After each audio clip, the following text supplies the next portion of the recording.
For the last few years of her life, my mother struggled to speak. Her words came slow, fragmented. Then finally, silence. By the end, she couldn't speak at all. We communicated with looks, with hands, with long pauses filled with more love and grief than any words could carry. When she passed away in March of 2023, it was quiet. Fitting, I suppose. But the silence stayed with me far longer than I expected. I moved shortly after.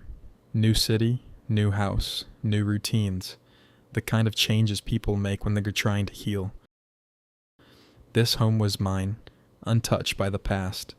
My mother had never stepped inside it. She didn't know the address, didn't even know I was thinking of moving. This space was supposed to be safe from memory. Then, sometime in 2024, I don't even remember the exact day, everything shifted.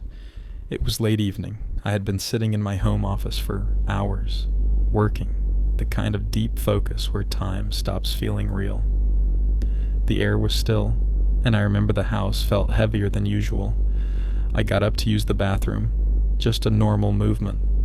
Standing, stretching, walking out into the hallway.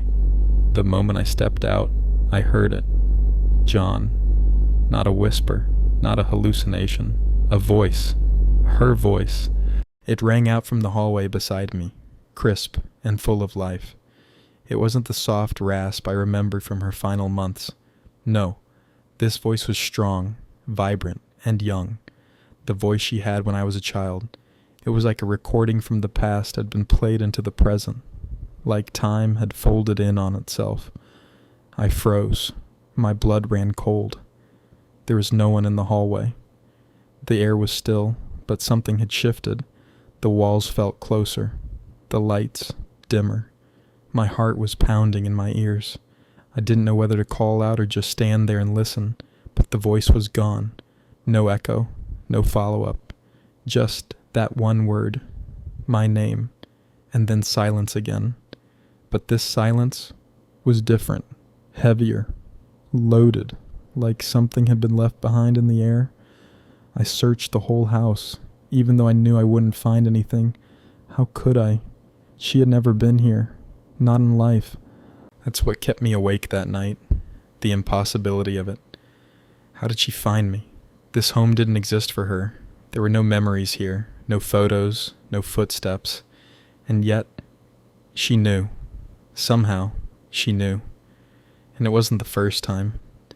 Years ago, after my father passed, I had similar encounters. 2 different homes, same pattern.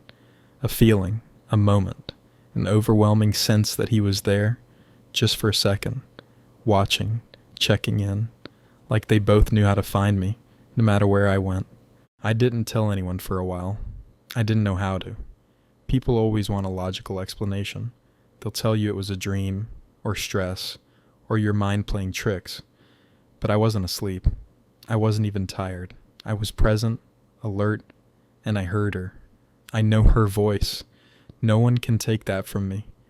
It's strange, really. The things that stay with us after people leave. Sometimes it's a piece of jewelry, a song, a recipe. Sometimes it's their silence. And once in a while, it's their voice, breaking through all the rules of what we think death really means. Now, when I walk down that hallway, I still find myself listening, hoping, fearing, wondering if it'll happen again. And though it never has, I know she was there that night.